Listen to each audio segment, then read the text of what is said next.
പശ്ചിമേഷ്യയിൽ വീണ്ടും യുദ്ധഭീതി ശക്തമാവുകയാണ്.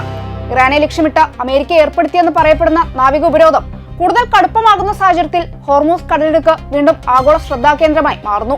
ജൂണിലെ വെടിനിർത്തൽ ധാരണകൾ തകർന്നതോടെ ഇരു രാജ്യങ്ങളും കൂടുതൽ നേരിട്ടുള്ള ഏറ്റുമുട്ടലിന്റെ വക്കിലെത്തിയതായാണ് ഈ വിവരണത്തിന്റെ പ്രധാന വാദം. അമേരിക്കൻ നീക്കങ്ങൾക്ക് മുന്നിൽ ഇറാൻ പൂർണ്ണമായും കീഴടങ്ങിയിട്ടില്ല.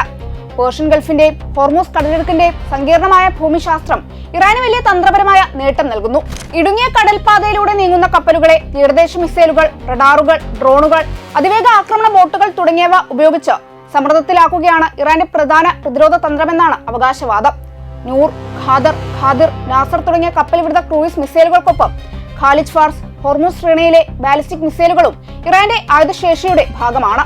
ഇതിനു പുറമെ നാവിക മൈനുകൾ, ചെറു അന്തർവാഹിനികൾ, ആളില്ലാ സംവിധാനങ്ങൾ എന്നിവയും ഹോർമൂസ് മേഖലയിൽ അമേരിക്കൻ നാവികസേനയ്ക്ക് വെല്ലുവിളിയായേക്കാം. എന്നാൽ ഇറാന്റെ പ്രതിരോധം കടലിൽ മാത്രം ഒതുങ്ങുന്നതല്ല.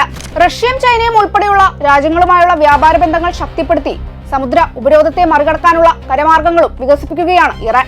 അന്താരാഷ്ട്ര തെക്ക് വടക്ക് ഗതാഗത ഇടനാഴിയും കാസ്പിയൻ കടൽ കേന്ദ്രീകരിച്ചുള്ള വ്യാപാര ശൃംഖലയും ഇതിൽ നിർണായകമാണ്. ചൈനയുമായുള്ള യുവാൻ അധിഷ്ഠിത വ്യാപാരവും ബെൽറ്റ് ആൻഡ് റോഡ് ബന്ധങ്ങളും ഇറാന്റെ സാമ്പത്തിക പ്രതിരോധത്തിന് കൂടുതൽ സാധ്യതകൾ തുറക്കുന്നു. അതിനാൽ ഉപരോധം സൈനികമായി ശക്തമാക്കിയാലും ഇറാനെ പൂർണ്ണമായും ഒറ്റപ്പെടുത്തുക എളുപ്പമല്ല എന്നാണ് ഈ വിശകലനം സൂചിപ്പിക്കുന്നത്. ഇതോടെ അമേരിക്കക്ക് മുമ്പിലുള്ള ചോദ്യം നിർണായകമാണ്. ഏറ്റുമുട്ടൽ കൂടുതൽ ശക്തമാക്കണോ അതോ പിന്മാറണോ?